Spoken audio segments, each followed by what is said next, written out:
subscribe to the Down in Houston podcast, man.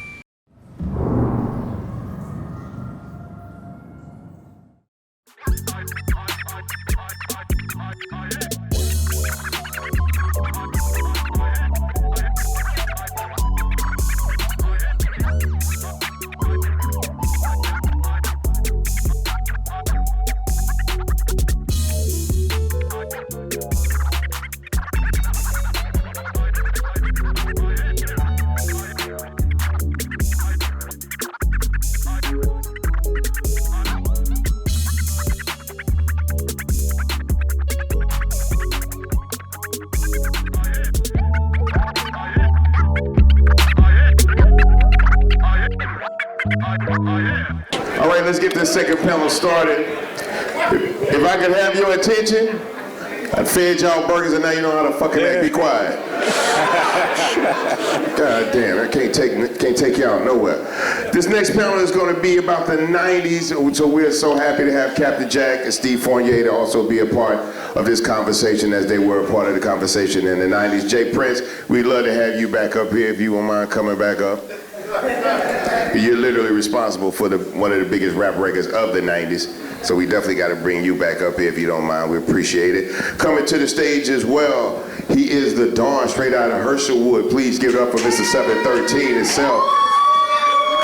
Lil Keke in the building.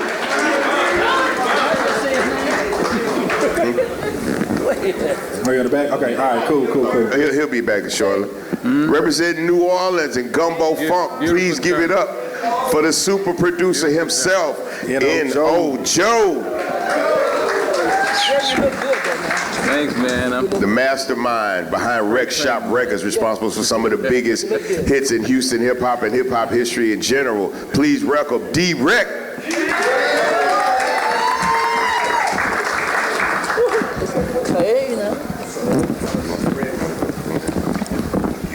Okay, all right. When we talk about documenting the culture early on, man, this is one of the early guys who's really doing this thing, man. Matt Sonzala.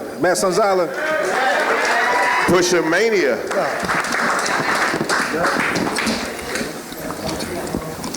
And last but not least, what can we say about this man? He's been a vital part, an instrument in Houston's hip-hop culture from the early 90s all the way up to present day. He's one of the greatest engineers, instrumentalists, producers, you name it, he does it, and he does it for everybody. Please welcome, ladies and gentlemen, Mr. Mike Dean.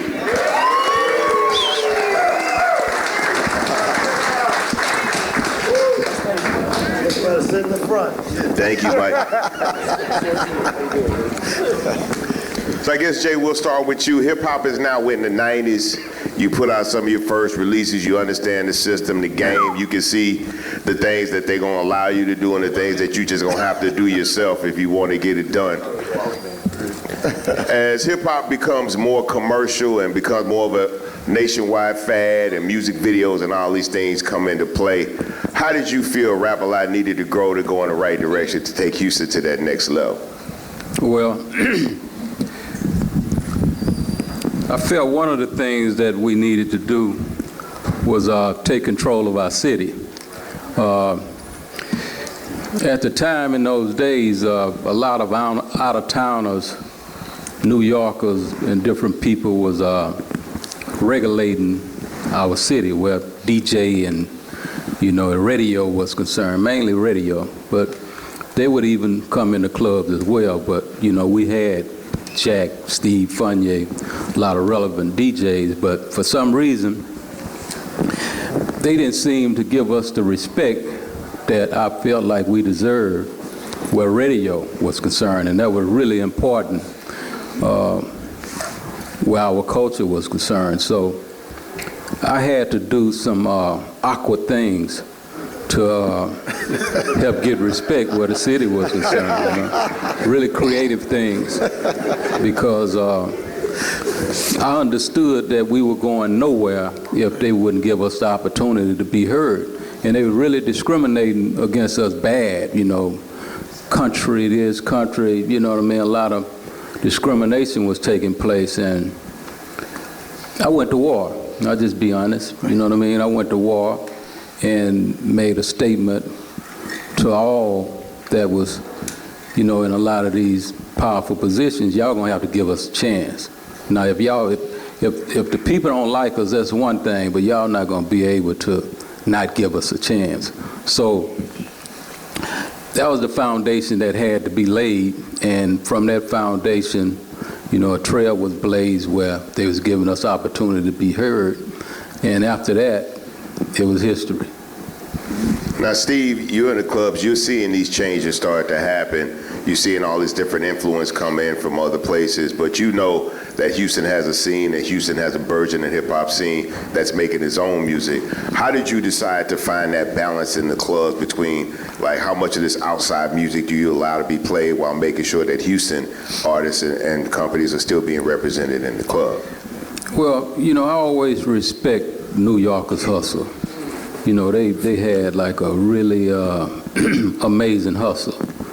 But, as I said, we just couldn't allow their hustle to overpower our hustles. So therefore, at one point, I didn't care if I didn't hear a New York album. It was all about Texas and the South with me. So, I had help, man. I had a lot of help with DJs such as Steve Fournier, R.P. Cola, Captain Jack, Mean Green. Mean Green is not here. Yeah, Ricky Green. Couldn't be here with us today.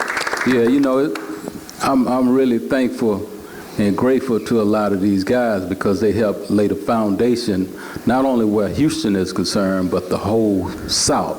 You know what I mean? Because we was the first that put our hustle down that so many imitated. And, a lot of people don't know that. So, everybody that contributed and built off of that foundation, I just like to say thank you. Swisher House, I see my man there, they amazing things. Screw everybody that contribute, it was from that foundation, and that's why we're forced to be reckoned with today. Absolutely. Steve, what was the clubs like back then, playing these Wreckshop Records, seeing the city grow, different artists and the profile growing, and trying to make sure that Houston's identity stayed intact and that you guys were making sure that Houston artists was getting fair play in the club so that the radio could kind of follow suit? Well, when anybody from Rap-A-Lot came in, anybody, my favorite thing to do if the floor was packed, I'd say, wait a minute, stop the music, motherfucking Lil J in the goddamn house. And I would do it for every artist, every single one of the new artists that was out, to let them know this is Houston. I gotta play this other stuff because the club's gotta make money. Right. And so I gotta play this other stuff, but every chance I had to play a Rap-A-Lot record, I would. There was no question. When there was a brand new Rap-A-Lot record, Chief be bringing me a Rap-A-Lot record. He'd bring it to me. And now feel sorry for the DJs in the city that didn't get the message.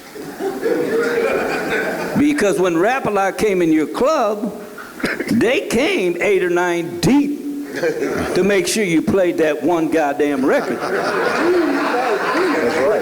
And then I make sure that I played it again. And so that the influence, talk about New York and how they try to hold us back. When the Rhinestone Wrangler on the north side was happening, this was not the one on the south side by the Astrodome, the main one, but when the north side opened up, we were brought all these artists in. We were bringing artists every week. We were bringing major artists in. You played the club. And they sent Nelson George.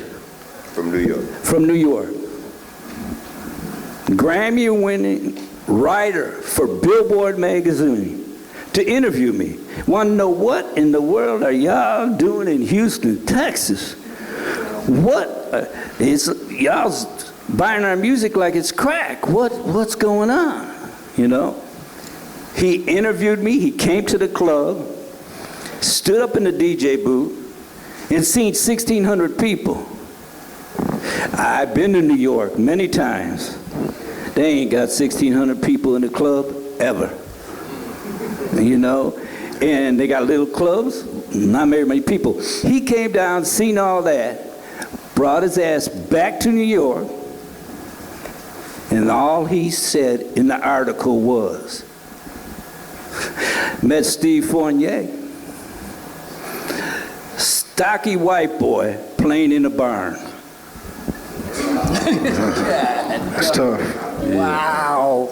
That's exactly what he said. And he didn't know that I owned the largest rap pool in the country, Rap Pool of America, sending rap music throughout the South. He didn't know the years I invested in my passion, but he went back to New York, and that's all he wrote. That's New York trying to keep us down. Then after that, I had discussion. And I like to say it like Jay would say it, but I can't. I had discussion with Leor Cohen and Russell Simmons in the New York Marriott. And they asked me, they go, man, what can we do to make our music sound like your music? I said, that's what I said. What? What can we do to make our music sound like your music? I don't know. You know, we do what we do. South is funk. South is beat is slow. It's different. And they go, well, you know what? We're going to put you to work. I worked for Def Jam for a year. Mm-hmm. I learned everything. And after that year, I said, hey, it's been nice. Brought back to Houston, and I learned their game. I seen how they were playing us. And so I used all of that to make sure that our artists in Rap-A-Lot and all of our artists, all the rappers in Houston got their chance, because I seen what was happening. And I could go deeper, but I won't. I don't got no dog in the fight no more, but I won't. But they were doing some serious stuff. So, you know. You're welcome to curse. You can curse if you want. You know, before I'm going to say this before I pass it on, the mic on. Everybody knows the box, 97.9 The Box. But does anybody know where or how they got started? I'm going to tell you, because I'm being recorded now, and I want, before my time passes, because I'm getting older, I'm going to let you know. Jimmy Olsen called me, and he was at station KISS, or KHYS. And he said, you know, 97.9 The Box, they're about to flip. What do you mean flip? They want to play rap. And I said, oh my God, after all these years of no one playing the rap, opportunity of a lifetime that they're going to play more rap and do more mix shows and more everything. And I said, well, you know. He goes, Steve, I need a favor. They ain't got no rap. They have no rap at the radio station. They're going to do this tomorrow. Well, I was the only one in town that owned the Rap Pool of America and had every rap record in the country in my record pool. I boxed up 3 boxes of new music and brand new music, all rap. Dollied it up to the box, gave it to the music director at the time, I forgot who it was. Him and Jimmy Olsen carted up all that rap overnight. So the next day, the box would happen. That's how it happened. That's the truth. And needless to say, over the years, I don't agree with some of the stuff the box has done. They've been good. they've got some music played, and lately they have, but just the way they went about it and the things they've done, it's just not kosher. But that's what I just wanted to get that out there for you people that get it on record, that's what actually happened. And then after we did that, a year or so later, Jimmy went to Magic 102.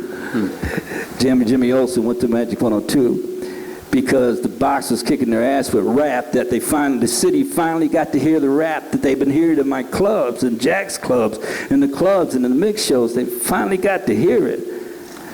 And Jimmy went to Magic and then went back to the box for the next 2 or 3 years after that. Now, Jack, in these earliest days of hip-hop would have like a set, right? So let's say a nightclub is going from 10 to 2, like we all know. Most of the club music was not rap music in the early days.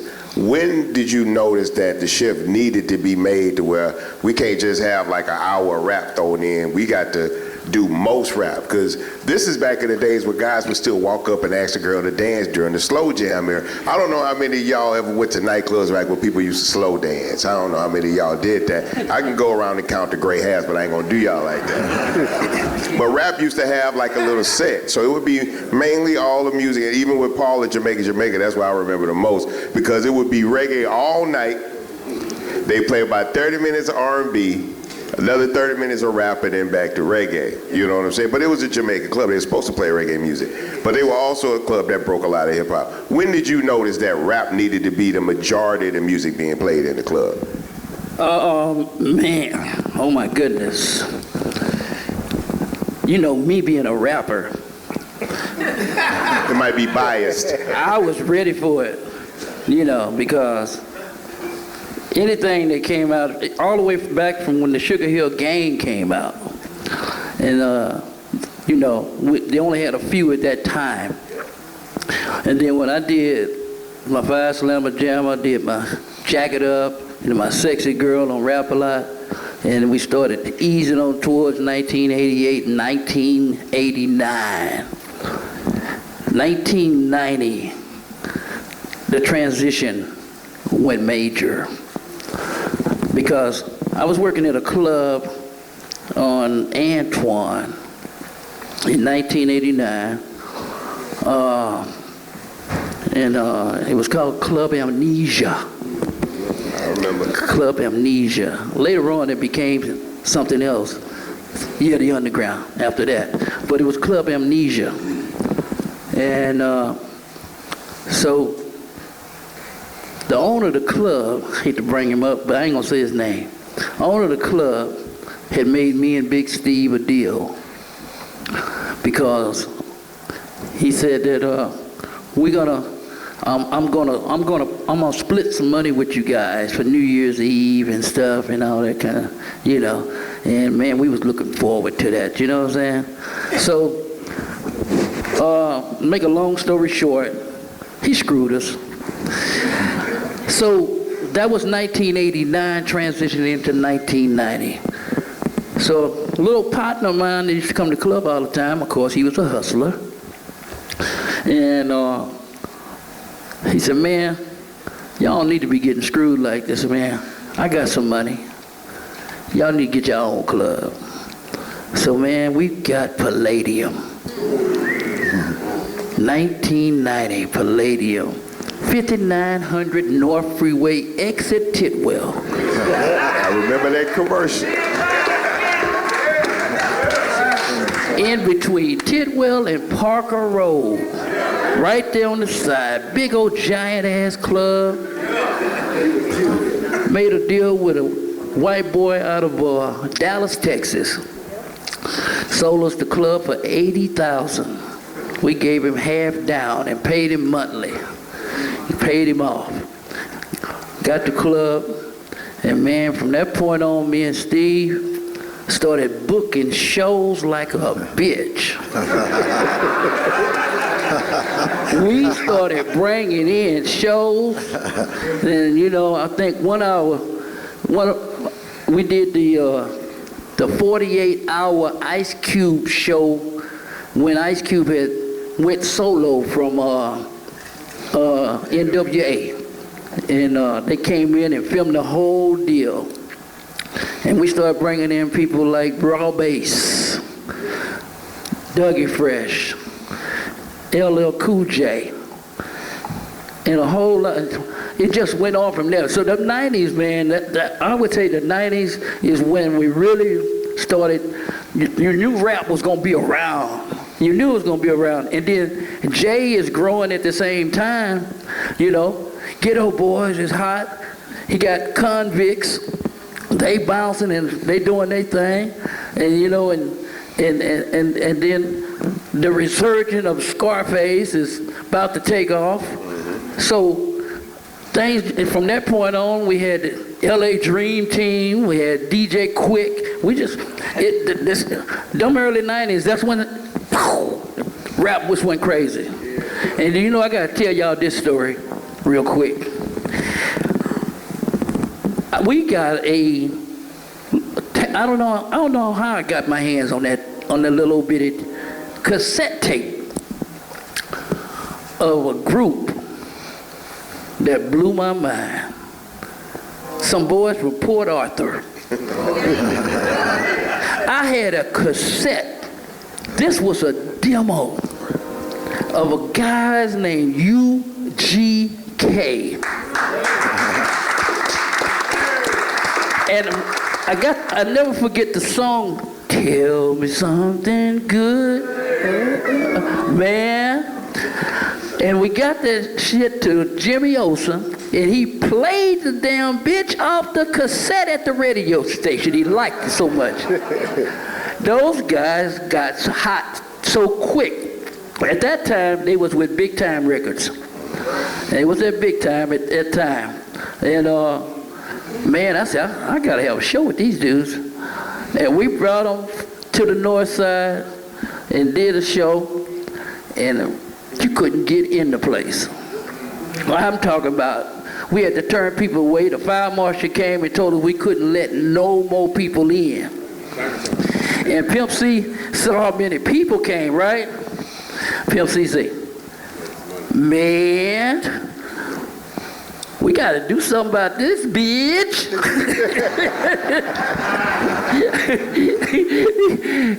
he told Russell, he said, man, hey, y'all making some money. You know what I mean? Pimp was about his paper. Yes, sir. Pimp was about his paper. And Mama West was right there. You know, so those 90s, man, and moving on up and all the way up until close to the 2000s, because everybody was talking about rap was going to die, wasn't going to last. Right. Shoot.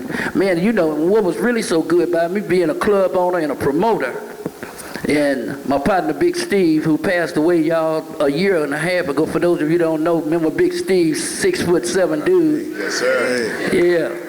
But man, I missed the shit out of him. Yeah. You know, because we talk every damn day. You know, football game come on, me and this guy on the phone like we sitting in each other's living room talking about the past and all that kind of stuff. But anyway, so, you know, it was like, what really, really, really made me feel really great when all the rap, because you know, if I booked a show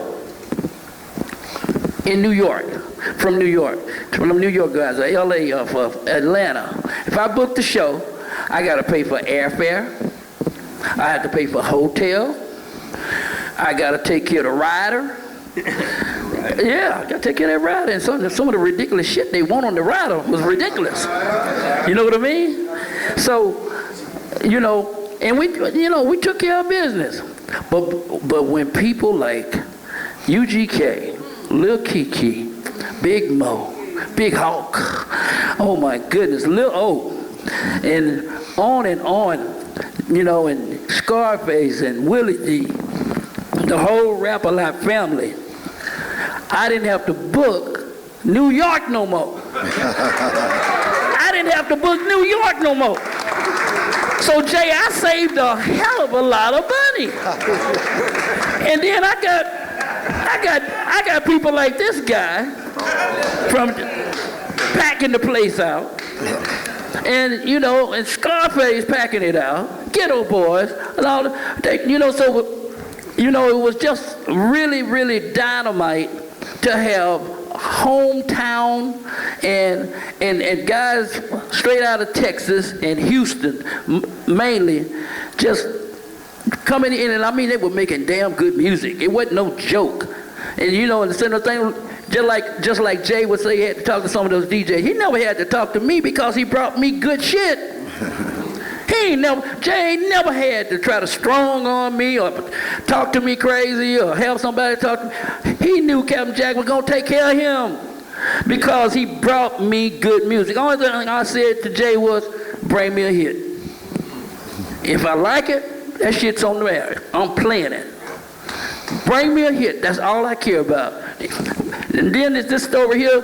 Before he came out with Mind Playing Tricks on Me, Jay walked in, and we were at the club on Parker Road. He brought me an instrumental of Mind Playing Tricks on Me with no lyrics. He said, Jack, play that for me. Let's see how they react. Okay, I put the bad boy on there. As soon as I'm listening to it on the headphones, I'm already grooving with just the instrumental. Ain't got a lyric on it, but the music is dope. People reacting, people dancing off it. I mixed it in and everybody's liking it. I said, Jay, you got another one. I don't know what the song gonna be, but you got another one. Next thing you know, he come back with the finished product. Game over. End of story. Nice, nice. Man, we talking about the sound of rap a lot, and we got two of the biggest, you know, sound architects from the label, man, with N.O. Joe and Mike Dean here. Y'all talk a little bit about crafting that early Rap a Lot sound, and you know, my Never Seen a Man Cry, and just all those big timeless records that we still enjoy today, you know. I'm interested in how you even found your way to Rap a Lot Records. Yeah, I wanted to tell that story, kind of. Because you didn't start in hip hop. You started somewhere else and eventually made your way to hip hop. Yeah, I started in Mexican music, playing with Selena. Like I produced her first record that was on the radio and shit. You know. Then I lived in Angleton, Texas, and I just produced local rap groups out there, like in Angleton, Freeport, and they started. I think Peter Reardon. We hired him to mix our record. And then he recommended me to Jay. So March 1st, what was it, 1992? I remember the day. They said, oh, you got to go meet Little Jay. I was like, oh, okay. So I went and met Jay. We hit it off well. I guess he liked me. I don't know, you know. Gave me a job, put me on salary. They gave me a key to the studio, gave me the manual to the mixing board, and I learned how to work that shit, you know. Yeah, I mean, man, I had a couple of guys at the studio to show me shit, but I stood up all night reading that. The manual was like that thick, you know. Yeah. Learn how to work all that shit inside and out, how to fix it, you know. And then Joe, you made your way here by way of New Orleans. How did you end up in this Houston music scene? Well, I met Scarface in New Orleans at a sound warehouse. And I actually had been producing music to present to him, but didn't know how to get it to him because I was in New York. I was on a break from New York in New Orleans, and Big Mello, rest in peace, Big Mello. I saw Big Mello and Face they were in a sound warehouse, and I said, man, I went up to Big Mello. I said, that's Scarface? He said, yeah. I said, look, come out to the car. I got some beats, right? So Big Mello came out to the car. I played him maybe 10 seconds. He said, oh, hold up, man. He ran back in. He got Face. Face came out. Face was like, man, you got more stuff? So we went back to I had a townhouse right around the corner from the store. And, you know, I was pulling out, we was using floppy disk then, so I had the MPC, the first one with the armrest on it. And, 60. Yeah, the MPC 60. And So, you know, they came over there, man, and, you know, they was loving the music. And Face was like, man, I want you to do my whole album. You know, so I said, man, it'd be a pleasure. So he said, you know, you need to come out to Houston. So, you know, came out to Houston. He said, I need you to meet Jay. And I was like, okay. He was like, cause I knew of the Ghetto Boys, but like I didn't really know a rap a lot. I didn't, you know what I'm saying? Cause I was kind of really into my own world. And the backstory is I got my start in New York with, you know, working with Jodeci and all of that stuff there, just kind of like an understudy, you know what I'm saying? And when I came here, it was just like it was a shock, you know? And met Jay, and, you know, Jay was like, man, I hear a lot of good stuff about you, man. Just to keep count, this is the 4th Jay Prince impersonation. Just so we know. Oh, yeah. I'm keeping count. So I went back to New Orleans, and you know, after I played, you know, I was playing records. They had, I think DMG was in there. It was like about 15 rappers around me, and I brought my drum machine. And the way I mixed my stuff in the drum machine, it sounded like a record. Because I had, you know, stuff from like the SSL, and all my drums was like real, and I had, you know, live instrumentation from the guys I hired in New Orleans and stuff like that. So everything was actually in the drum machine. I sampled in the drum machine. And like, you know, I said to myself, I say, man, if I could get this music placed with like a Ghetto Boys or a Scarface, I could change the sound of the South, because a lot of the stuff had more of like, it was like 808s, and the drums weren't like really hitting. And so, you know, in these records I had when I was like 16, 17 years old, those records are on the Till Death Do Us Part album. I started those records back then. One of the first rappers I ever worked with, he actually rapped on No Nuts, No Glory. It ain't shit. I remember that. Yeah. And he got pissed off because he was like, man, you stole my beats. You know what I'm saying? So anyway, I got back to New Orleans, and Jay called. My mom said, I got to my mom's house, and she said, somebody named James Smith is on the phone for you. So Jay said, hey, man, why you left? I said, well, you know, I don't, you know, what do we do from here? He said, man, we working on the Ghetto Boys album, and we want you to come in and do some shit on it, man. So, you know, what you gonna do? That's a good impression. Might be the best. And, you know, I was like, I said, man, I'm down, man. I really appreciate it. But, you know, I like to take one little break and just say thank you. Thank you. Thank you to Jay Prince, Scarface, who they believed in me, man. You know what I'm saying? And I really got a chance to come here and change the sound of what the South is, with the organ and the live bass lines. And Mike Dean, I like to thank Mike Dean too, because we sat many days in the studio, and you know, just making sure that sound was right. Because, you know, when I got back to Houston, I think we recorded at a beach house. Yeah, we recorded at the beach house in Galveston. Yeah. And I did it on my little 4-track. It was the Till Death Do Us Part album, pretty much the whole album. And I remember Jay coming out there, and he had his pen and paper, and he had the concepts, and I was like, man, this is dope. Big Mike had just joined the group. I had never met Willie D. So, you know, Big Mike had joined the group. He had a bunch of hooks, and, you know, I'm like, damn, I was pinching myself. I'm like, I can't believe I'm, you know, working with Scarface and, you know, the whole crew. And so, you know, we put the record together in like a few days. I mean, it didn't really take that long. And man, after that, like Jay said, well, you know, we need to go ahead on and get it pressed up. I said, whoa, wait a minute. I said, we need to, you know, get into like because I came from like Chung King Studios and stuff like that, so they had SSLs and Neve boards or whatever, you know, yeah.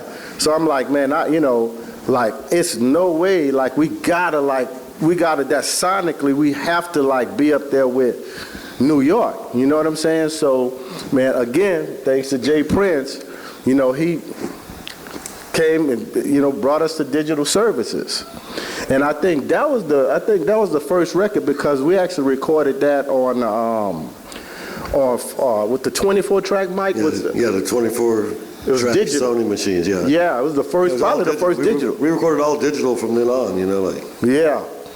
So, you know, from then on, man, you know, worked on that record, and, you know, that's where I met Lester Pace and Mel Smith, and, you know, a whole bunch of people, man. And, you know, the rest is history. I think that record came out, and it was like the number one hip-hop record. Yeah. That album. And, you know. Yeah, and when Joe came with the drum machine, he lit a fire under all our asses, you know. We were making beats on the ASR, you know, and I remember I came up with the 3 MPC 3000s. Yep, yeah, exactly. We had them before they came out, and I sold you one. Yep, you sold me 2. Oh, I did. I kept one. Okay. Yeah. I still got mine, yeah.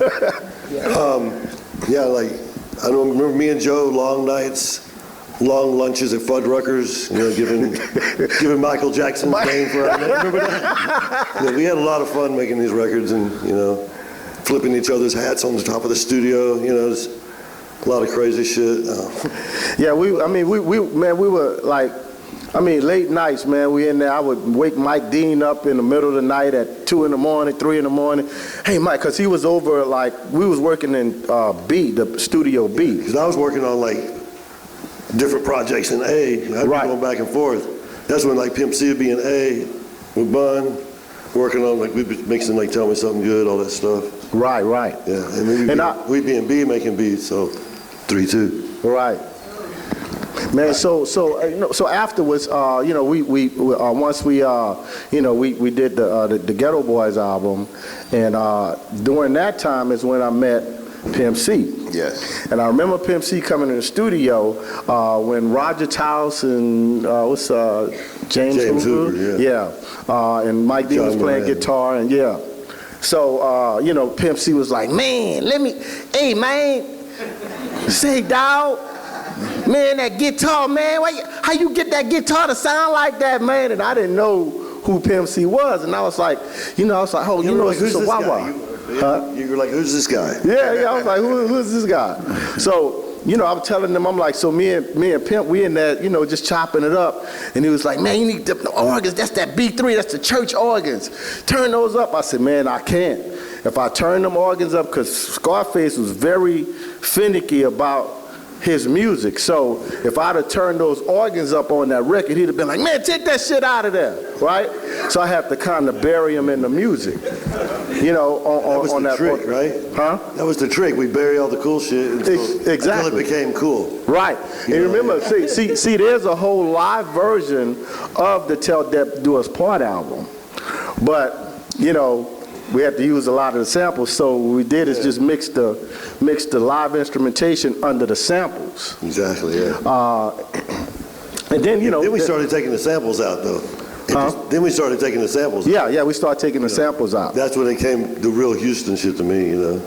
Absolutely, because... It's something screwed, chopped, and screwed, you know. Well, again, like they were saying earlier, is that this thing, it became a cost issue, right? Like, trying to create certain rap records, if you got samples in them, then the cost goes up considerably to clear the sample, to pay the people that wrote the record. Then you don't own as much of the record as you did if you would have produced everything originally. So that's where I saw N.O. Joe and Mike Dean come in with what's known as interpolation. Yeah, that's where Jay would tell me, he'd go, Mike, you know what to do? He'd say, change it enough to piss them off. but enough where you couldn't get sued, though. Yeah, exactly, just to piss them off, you know what I mean? Yeah. You remember that man when we did The World is a Ghetto? I had to go play that shit for him in person. Yeah. Because they didn't believe it wasn't a sample. Yeah. Right. I went to this man's house in L.A. and played that shit on the piano. That was me. I was like, thank you.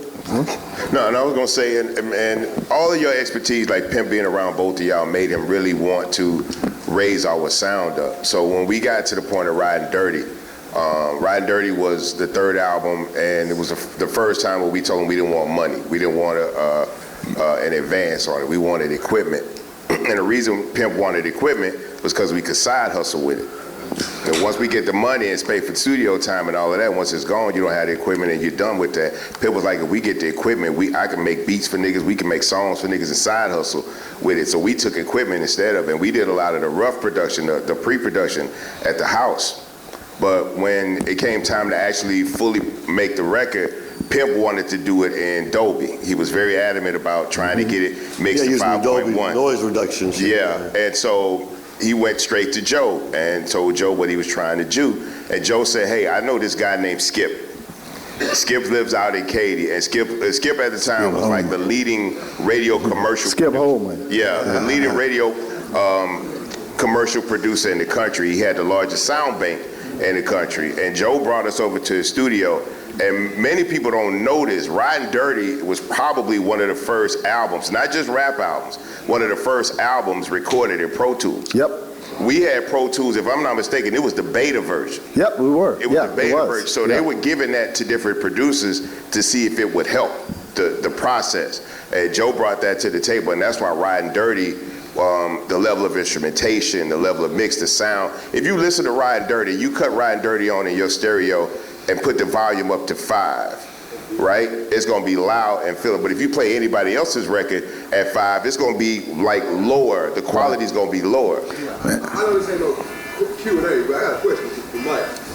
Okay, you brought up Pro Tools, and a lot of people, they know your power and what you do, but a lot of people don't, you know what I'm saying? So it's a rumor that you still use like the old Pro Tools to this day. No, I mean, I had to update it. You know what I did carry around all the Pro Tools just for like one meter that I liked for a while, but no, Jay bought me my first Pro Tools in like 1995, I think. Yeah, because that's what we recorded Riding Dirty. And we, you know, I had a 16-track thing, and like, I remember when we were working on Smile, that was the only way I could get Tupac's vocals on time because it came off a reel and it was wobbling, so I had to go in and edit every word. Man, anybody know where Skip at? Because I haven't seen Skip on Skip got the goods, man. Skip got the goods. Who know where he got? Yeah, no, I saw him. Who said that? Oh yeah, She knows everything. Skip got a gold mine, man. Now, all of this is going on, and a big reason why we did this is because we wanted to make sure that Houston's hip-hop history was put in proper perspective and posterity, right? Yeah. One of the first people who had the presence of mind to realize that Houston's story not only needed to be told, but documented and shared with the world is my good friend, Matt Sonzala. Matt, yes, please applaud that. Matt, when did you decide that Houston hip-hop story needed to be told succinctly?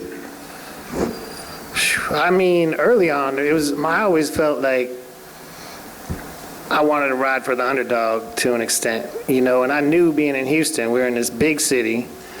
Houston Pride, Houston Proud was a big thing, you know, and to see what everybody up here has been talking about in the clubs, I was in their clubs, and I would see how the crowds would go crazy for the music from their home. Oof. I would see how the crowds would go crazy for the music right here in Houston. And it was like, man, yeah, this mic is not great. This guy's too close to the speaker. Get my Donnie on. Little engineering up here. Sorry. And it was like, this is so dynamic and so incredible to be in the clubs and to see how Houston really reacted to Houston. And in the early days, of course the Kids Jam's the earliest, but when the box came around and all that, and to see how they really grew and became what they became because they supported Houston. They were in the community. Chill and I used to drive that box van around in the first couple years of the box, like in the beginning. And we would go from, you know, Conroe to Galveston and Katy to Baytown practically. We'd see the whole spectrum of what was going on here, and it was just so crazy to see the support not just the Ghetto Boys would get, who were really important to me, but the other groups coming on and rap a lot. The South Park Coalition, groups in the South Park Coalition who weren't getting played anywhere else, but here, the people were going crazy. So it was really important to me to like try to push that to the magazines and the other outlets and to try to figure out how we could do that. And when like the Source would come down, a lot of times I'd drive them around. Like I drove them around when they came for the Ghetto Boys. I first met Jay and Willie D and the Ghetto Boys. My first opportunity in Houston rap was being a student of audio and video production, and my teacher was Jeff Wells, who owned Sound Art Studio, and he came up to me and said, "Do you like rap?" And I said, "Yeah, man." He's like, "You like rap?" I was like, "Yeah, man, I do." He's like, "I got this group called the Ghetto Boys. They're gonna be recording in my studio pretty soon. I need like an intern, somebody just kind of be there and watch the place over and all, just be there for it." And I was like, "The Ghetto Boys, for real? I can be in the studio with the Ghetto Boys?" Man, and it took a while. It was like, it felt like me for forever till it finally happened. And when he called me, he said, "Yeah, they're coming." I want to tell a quick story. My first experience with Willie D was incredible, and Jay. If you remember on We Can't Be Stopped, in the beginning, they talk about, Jay talks about kicking the door down. Well, Willie D had the idea that they had to make it realistic, and they really needed to kick the door down, and he had his eye on a studio door, not just a door, like the double pane studio door, not expensive. And Jeff wasn't there, no one was there, it was just me, the intern, and Willie's like, "We're gonna kick the door down." It's like, "No, Will, no, you can't kick this is a studio door. And Jeff's, there's no cell phones. I'm like leaving voicemails for Jeff, like, "Hello, I need you to call me back." And I remember Jay was just sitting there, and I remember having to just like, "Jay, can you please, you can't kick down the door, man." And Jay was like, he kind of just killed that situation. So I was really fortunate to have that experience and to be able to walk in the door. I mean, 3-2, I always tell this story, like back in the day, in those days, the days they're talking about in those clubs, you didn't go anywhere and not see 3-2. 3-2 was at every function, every event. He was in the studio when that record was recording. He was in everywhere you went. And so that was kind of like, I went right into like university, like walking into there to learn about what was going on here and to really see on the front lines of what was happening here in Houston. And then as it progressed and as things went on, seeing all the things, it was like, it's so important, man. People don't know that Crazy C remixed Method Man, the B-side of Protect Your Neck from Wu-Tang Clan. The Southern Fried remix of Method Man is what got Wu-Tang on the radio in markets that weren't New York or Philadelphia or something. That's a fact. Not just Houston, but Crazy C from right down here, who produced so many incredible underground hits and hits from here, one of the greatest. That's who hired me to play guitar on something first. See? On a Big Mellow record. Yeah, and I mean, my brother Andrew's here, Big Mellow's son, man. I remember going to their clubs. Big Mellow ran it. Big Mellow was the biggest thing happening. Outside the Ghetto Boys were above everyone to a big extent, but I remember when Big Mellow ran this whole city. He was larger than life, literally, musically, but also physically. He was an intimidating figure. And it was Big Mellow, and when Choice's second album, Choice's first album is one of my favorite albums of all time. I just want to state for the record, I love that album.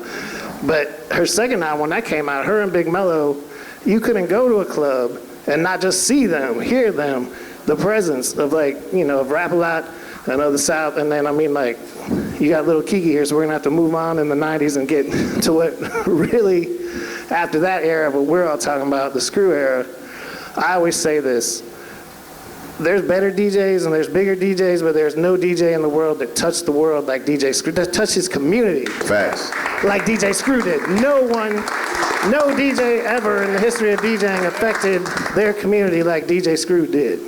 And yes, and that's the transition I'd like to see, because we're talking about the early 90s, and I think it was like 92. I remember Big Mellow telling me that DJ Screw was dope, and I remember being like, why is he slowing the records down? I remember the first time I met Screw, it was with Mello. I met Mello over at Screw's house, and him and I don't want to put people's names out there, but Kim and Kenna Bell was there, and they were doing something different at the time. You know what I'm saying? But that's how I got introduced to Screw, and that's how I got introduced to Drink, I would say, at the same time. Now a lot of this stuff that we're talking about in these nightclubs and out like that, everybody involved with this stuff, the older people, like there weren't a lot of very young people getting involved with hip hop. But that's why I think it's important to talk to Keke, because as big of a legend and as prominent of a history as he has in this city, he was pretty much the baby of the bunch. You know what I'm saying? Even when I met Keke was the hottest rapper in Houston and a senior in high school. Being this youngster and watching this culture evolve and all these things growing, man, like, and seeing the South Side actually begin to have a place, because a lot of the Houston's hip hop came predominantly from Rap-A-Lot, which was a North Side company, with the exception of like Face and Big Mello and people like that. But Screw really not only helped carve out an identity for Houston, but specifically a South Side identity. What was it about wanting to be a part of that and represent the South Side drew you to hip hop, Key? First, we didn't really pursue it as hip hop at first. We didn't really, say we're gonna go make some records and we're gonna do a group and we're gonna do, this was a community-driven thing. Hoods, Third Ward, South Park, Harlem Clock, and it was just you go with your neighborhood and you make the tape. You pay Screw to make the tape, you make the tape, and we came together as we started, I'm gonna go get on his tape and he gonna go get on his tape, and the camaraderie of the neighborhood started to bring it. Like I say, we never really started on, hey, I'm gonna make an album or we do this. We just straight started with freestyling. And to be honest, people wasn't really digging us, on no freestyle. It was kind of little, when he bring up 3-2, I remember us meeting 3-2 and we looked at 3-2 and Bun and all, and we looked at y'all like real rappers. You know what I'm saying? Y'all make real music. Y'all make real music. You know what I'm saying? So we started from a freestyle standpoint, and me, hiddenly, I always had a little bit in me as far as I wanted to do music. I was the kid that was in the lunchroom at the Word and in the Jones and they beating on the table and everybody crying. So I really did all that, rapping in the car. So, and then the thing about going to Screw House, I was already making my way and making my waves in my neighborhood. Being a popular in my neighborhood was first, because it was a neighborhood thing. This wasn't really about me going to Screw House, doing the Screw tape. Being popular in my neighborhood was the main thing at first. And once I got that, I remember us waiting to get the Screw House. You know what I'm saying? Months and months and months, and we practicing on the corner, and we saying what we gonna do, and we hearing Fat Pat over here at the High Rollers, and we gonna get Fat Pat, we gonna get him. I'm telling you, we gonna take it over. And we don't got $1, we don't got a car, we catching the bus, we ain't no kind of way in the mix. You know what I'm saying? But we just got a dream that we gonna get to do this. So from a standpoint, and that was just to get to his house. That wasn't really to become a rapper. It was just really just to get on the tape. Just to get over and get a tape. And this is the thing that I recall distinctly. My first time meeting you, I went to Screw House, and he was like, hey man, we got this record with Key. We want you to hear it. And he brought me in the front room. And I'd never been in the front room. We sat in the front room when he played Pimpin' the Pen. And that's when he was like, this finna be like a real, like Pimpin' the Pen was the first actual real record to go out to radio and be distributed. This was like, we want to take this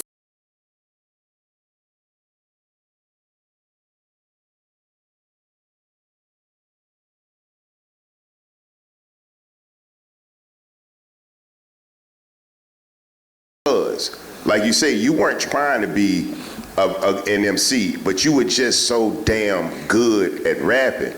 Like I remember, and anybody here that's a Screw Tape fan, oh, we gave it a chance. That's the hardest shit ever. The peeking in my window freestyle to me is the coldest one, because it's when we start differentiating, right? Because then it's just, this my birthday tape, come rap. This my tape, come rap on this. And this is the tape where it's like, okay, you want to rap? Go ahead and rap. Oh, nigga, you terrible. Get off the mic. Like, get off the mic, because you making us look bad. You making the hood look bad when you get on this and you ain't really representing. I wondered why they went to the youngest person, because everybody was Pat at the time. But you wanted to be great. Like, you wanted to be the coldest in the Screwed Up Clique. Screwed Up Clique ended up being one of the coldest crews ever in hip hop history, which put you at a pedestal without you even really knowing. But that's what me and Pimp saw. We was like, y'all, this the right one, this the right record, and this is definitely the right dude. You know what I'm saying? And I never really talked to you about that, but, and again, he was a senior in high school. Niggas that screwed up Click had kids and shit. You know what I'm saying? Yeah, but it was baby. unmistakable. Everybody, Pat was about 4. That's why I tell people all the time, Pat is 4 or 5 years older than me, all of them. So when we looked up to Pat, the thing about the 3 in the morning, the Pimp the Pen, that was most important is because if you know Screw, Screw is slow as that music, man. You know, like, it ain't just the music slow. Screw's slow as hell. You know, like, these tapes are starting at 3 in the evening and it's 12 noon when we go into the house, man. So them tapes y'all hearing, we done them 30 times that night. Screw done stopped, he done went to Jack in the Box. It's a long time. So the 3 in the morning was taking an actual longer time than everybody was thinking. People don't know that the first 3 in the morning really was tapes that y'all was gonna get ready here, Tupac on it, whatever. These were records that Screw couldn't get cleared at the time. So that he done it with Big Time Records, that's why you seen the artists from the Big Time on there, you know, the Point Blanks and everybody else, the UGKs and everything. And they had so, Pocket Full of Stones in it. Pocket Full of Stones. Well, for me, I brought up how slow it was because it was taking Screw. After they told him that he wasn't gonna do that first one, I knew it was finna be a long time then. You know what I'm saying? We finna start all the way over from scratch and he finna do, so Screw was taking months and I was begging every month. Please, please let me get on it, please. So it wasn't just about me getting to do Pimp the Pen, and I'll never forget, just like y'all bringing up names, I recorded Pimp the Pen at Maestro Studio. Yeah, at Maestro Studio with no booth. In the middle of the living room. Microphone, and Screw just called me, beat me. Screw beat me. Hey, where you at? It's time. And I remember catching a ride going to Missouri City off that side street. And and Screw was shocked because, to be honest, he had no idea that I was gonna do Pimp the Pen in that particular way. He felt like I'm gonna come in there and do it as a freestyle as I really do. So I remember coming in there and hitting that draped up, I'm dripped out, know what I'm talking about, and it shook him. You know what I'm saying? From a standpoint of where you hit that at. You know what I'm saying? Shook like the world. Yeah, you know what I'm saying? And we had already been practicing a little bit. We had already been doing DEA songs and doing stuff like that. We started getting into the groove, putting little groups together before we got there. So to do that Pimp the Pen, it wasn't just like I was chosen to do it. I was adamant about I wanted to be on this. I knew that 3 in the morning was gonna be the biggest thing ever. You know what I'm saying? It was gonna be the first Screw tape that actually hit the store. So as I tell people all the time, man, this is one of the secret hidden things. Like, if you go listen to 3 in the morning, Fat Pat ain't on 3 in the morning. See, these are secret. It's not because he didn't want to be Fat. Pat had already was older than me. He already started pursuing being a real rapper for real. You know, he's hanging out with 3-2. I'm still a baby. Still catching the busted Screw highs and still getting on these Screw tapes. I tell people that's why I got more Screw tapes than everybody, because I stayed over there as a kid going on and on and on and on. You know what I'm saying? So Pat and them had already moved on, started knowing what they need to do. I was steady going on and on. So to get that opportunity to do Pimp the Pen, that was the biggest thing that happened to me as a youngster, as a kid, and that happened to me at 19 years old. Right. I want to move over to D-Reck, because, you know, the Wreckshop story ties into this whole Pat and Keke thing we talking about, right? Because you came in the game wanting to sign, was it Keke? Nah, I wanted to sign both of them. Okay. I'm like, who's the big dude and who's the little dude? You know what I'm saying? And I like both of them, man. It was just, then I ain't gonna lie, Pokey too. Pat told me, I asked Pat, I said, well, what's up with Pokey? You know how Pat was. Pat wanted to eat it all. Pat like, But nah, man, you know, first of all, man, as far as Wreckshop and like the things that we did, man, I just felt like I fell in love with the whole beauty of that new genre sound of music.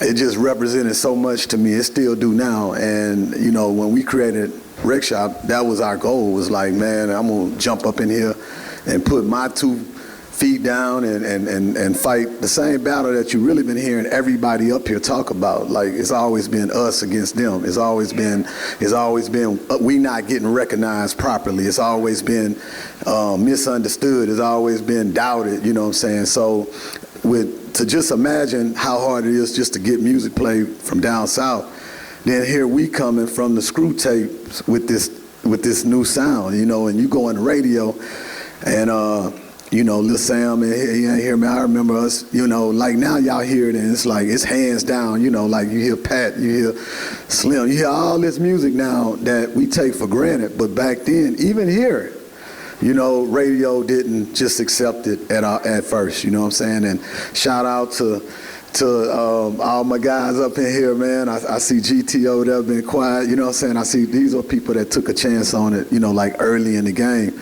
97.9, you know, like anybody can say, it's been the ups and the downs with the relationship, but the one thing about it, you know, they have supported us for years, you know what I'm saying? Then we had Southwest Wholesale, you know what I'm saying? And thank God.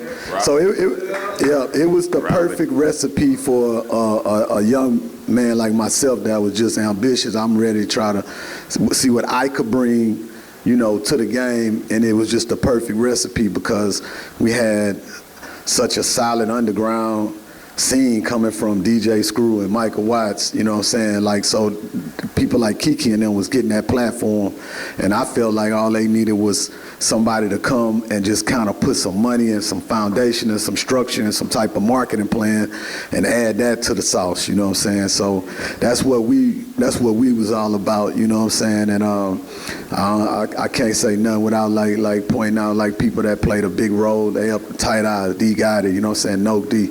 We created what's like a Wreckshop family because that allowed us to operate quicker and faster and man, you know, just so much fun, you know what I'm saying? And it's unfortunate that Pat didn't really get a chance to see, you know what I'm saying, his work, you know what I'm saying, and how many people it affected and it touched and stuff, you know what I'm saying? But, you know, we still try to hold him down till this day, his family included, you know what I'm saying? So anyway, just progressing through it. ESG ain't here, you know what I'm saying? That's another, man, like I just was so blessed to work with these brothers, man. ESG, Moyo, Pokey, you know what I'm saying? There's so many stories, man. I could sit up here for 45 minutes. If I tell y'all Pokey freestyle that man verse one time, I'm talking about one time and one time only, I am not lying to you, the whole verse. You know what I'm saying? We was in the shop, we didn't have no AC, the little booth was a closet. So that Pokey come out of there, shirt off, sweating and shit. One time, one take, you know what I'm saying? And Mo did his one take too, you know what I'm saying? So it's just been a blessing, man, to you know, be a part of something so special, man, and so beautiful that it still stands to this day. And I always just wanted to see this right here. This mean a lot to me, man. It's a beautiful thing y'all did, man. Yeah. To see us all be in here, you know what I'm saying, from all the cats that came before us, man. My brother over here, Jay, on down, you cannot talk about Houston music. That's why it's so much attention going to that, because I know what it was, how hard it was for me to fight to do what I had to do. I can only imagine what it was before nobody had done it at all. So, you know, man, as long as everybody out here stick together and we know the value of our music scene and know that even though we compete amongst ourselves, we still one family, man, and as long as we fight for this music scene, it's gonna continue forward. I want to say something, man, because I don't think we as artists really give enough credit to the people that come and find us and help our dreams come true. We don't really give it up to the money men. You know what I'm saying? Somebody at some point got to take their hard-earned money and invest in somebody else's dream. Yeah. You know what I'm saying? I wouldn't be here if Russell Washington didn't take his flea market money big time and invest in me and my brother to give us the life that we got. So for, you know, Dash and Wreck and Jay and all the CEOs, man, in here, the people that put their money where their mouth was, man, y'all the ones that really built this culture. And the reason I want to thank y'all is because I'm an artist. I know how this shit goes sometimes. You know what I'm saying? We get fame, we get on TV, we get to New York and LA, people start talking in our ear and start telling us that we could be doing it and we should be doing it bigger and better somewhere else. You know what I'm saying? And that shit is wrong. It's really wrong. And it's so many people that turn their back on the people that put their money where their mouth is. You know what I'm saying? So as an artist, sitting here with somebody in my career, when my label told me I was a sidekick, they told me Pimp C is a star, he in jail, we just gonna wait till he get back. You know what I'm saying? And I said, well, somebody want to sign me, put it out. They said, well, who would want to put you out? I say, Jay Prince. They say, I'm gonna have to call Jay, because that meant that Jay knew something that they didn't. Right. And even if they didn't understand it or believe in it, they knew Jay was gonna make it happen. Right. So they said, we'll let you do it, but we're gonna need a little something on the side to make it happen. And we ended up releasing the #1 selling album on Asylum Records to this day. Wow. Nobody ever sold more records on Asylum than me and Jay did with that first Trill album. And when Pimp came back home and we had to sit with them folks, that man apologized. He said, I had to apologize. I had no idea, you know, that you had it in you. I said, yeah, but Jay did. You know what I'm saying? So I want to thank Jay for believing in me and believing in Face and Will. And I want to thank Rick for believing in Mo and E and all of them. You know what I'm saying? I want to thank Dash, you know what I'm saying, for believing in Swisher House and Mike and putting these movements together. You know what I'm saying? I think it's important that we give y'all flowers, because y'all not just CEOs and businessmen and all that. Y'all put the money up, man. Y'all took money out y'all house to help us buy homes. And I just want to, while we just really putting it out here, it's important to give it up to the money men that there one time. Thank y'all so much for being on this panel. We really appreciate it. Some of the people here are going to stay. Others are going to leave right now. We thank everybody that's going to have to leave now for your input. Let me say this real quick, Bon, because I don't want them to think it was that easy where you was concerned. I had to sue Jive Records. Okay, well, tell it. Yeah, I had to go to war with them because it wasn't that easy where they just volunteered to let you go. We had to, go to war, and then eventually. Then it take money to go to war. See what I'm saying? Yes, people believing in you. He wasn't going to spend that money and fight and all of that if he didn't think I ain't have it in me. And I brought everything I could to the table to get this man the best album I could. Yeah. And we went gold and we made some good money. And let me say that, man, it's a lot of talk, man. I made good money with Jay Prince. Yeah. I got every dime I earned with Jay Prince. I just want to put that out there. I hear a lot of things out there. When he needed a yes, I gave him a yes. When he needed a no, I gave him a no. I came to him like a man. I dealt with him like a man. He dealt with me like a man. And we made money together. You know what I'm saying? So I want to thank him for that. And I want to thank everybody else that ever put money forward for somebody's dream. You know what I'm saying? Yeah, I got my first big royalty check from Jay Prince too. Me too. And I had been signed for 8 years before I got with Jay Prince, and hadn't got a royalty check till I signed with that man. That's facts. New York fucked over me. The South kept it 100. Yeah. Steve, you got one more thing before we close out? Yeah, before we move on to more today, I'm going to go back a little bit and tell you that the fight to get rap music played in Houston, Texas was incredibly hard. A very hard situation. Our clubs got raided every month, and they'd come in. They wouldn't do it to the white rock and roll clubs. They wouldn't do it to the white country western clubs. Come on, Steve. But they would do it to my club. Yeah. And why? Because my clubs were predominantly black. That's why. And they would raid it, and they would come in there down the street. The Vice would come. They have covers on their face, helmets on, and shotguns. And they would come in the club and say, come up to the DJ booth and say, turn the music off, and cut the lights on, bright lights. Tell the young ladies with their little skirts on and everything, sit on the floor.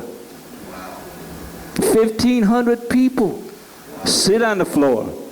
They go through the whole club with their flashlights. Walk out there with 3 joints. Yeah. Let us start the club up again, and they would bang our clubs like that all year long just because we were playing rap music. Yeah. It got to a point where they found an old ticket of mine that wasn't paid 6 years ago, took me in handcuffs through the dance floor and got me out to the van, and I'll never forget it.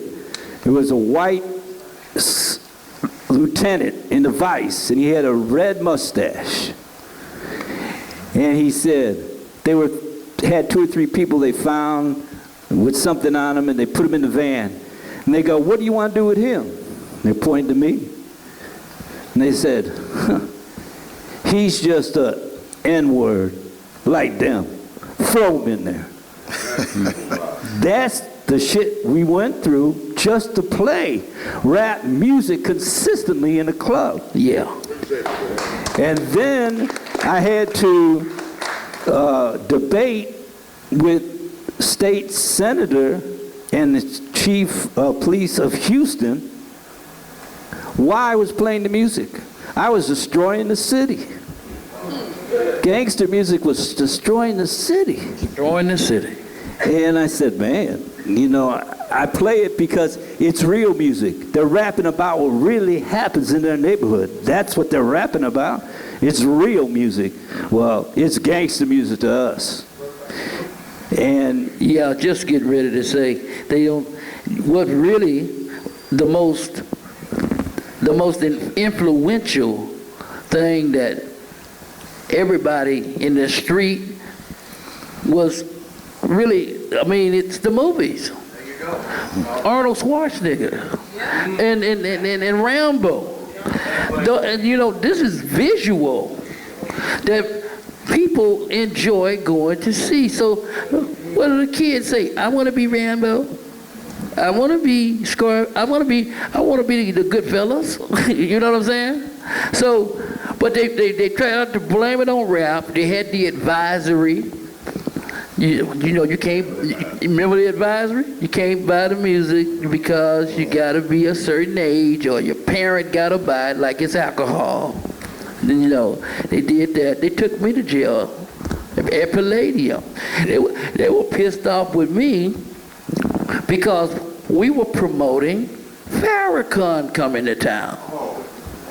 We put a Malcolm X glass X in the club mirror, put Christmas lights around it. The shit was beautiful.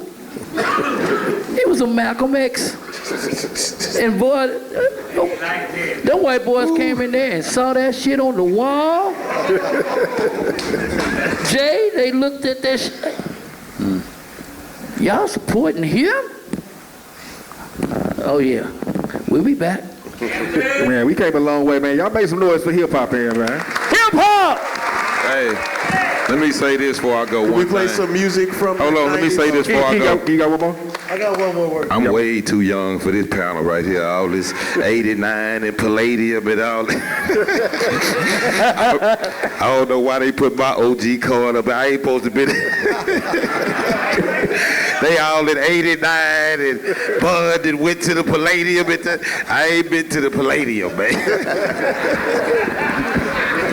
I just want to thank everybody, starting with Jay Prince and everybody, every single person that worked at Rap a Lot, taught me my way into business.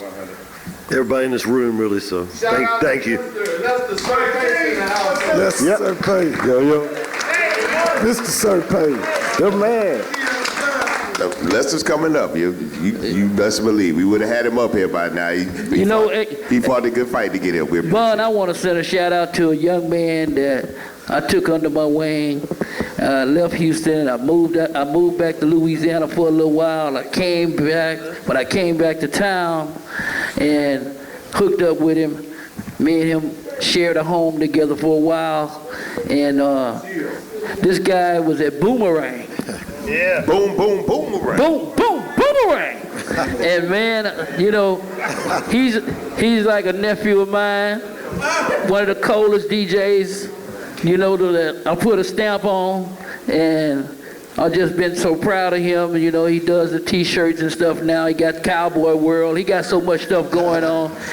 DJ Chill. He been to London. DJ Chill! Let's go. My boy. Chill, you too modest, man. You can take your flowers, brother. You part of this, man. You part of it, baby. Big time. You just be very quiet. You very humble about it, brother. Good. So let us give you your flowers, brother. Yes, sir. Yes, sir. Yes, sir. Thank y'all so much. We'll play some music. Yes. We're gonna cycle into the next panel. We'll be here all night, y'all. All right, let's get this panel. Subscribe to the Danny Houston podcast, man.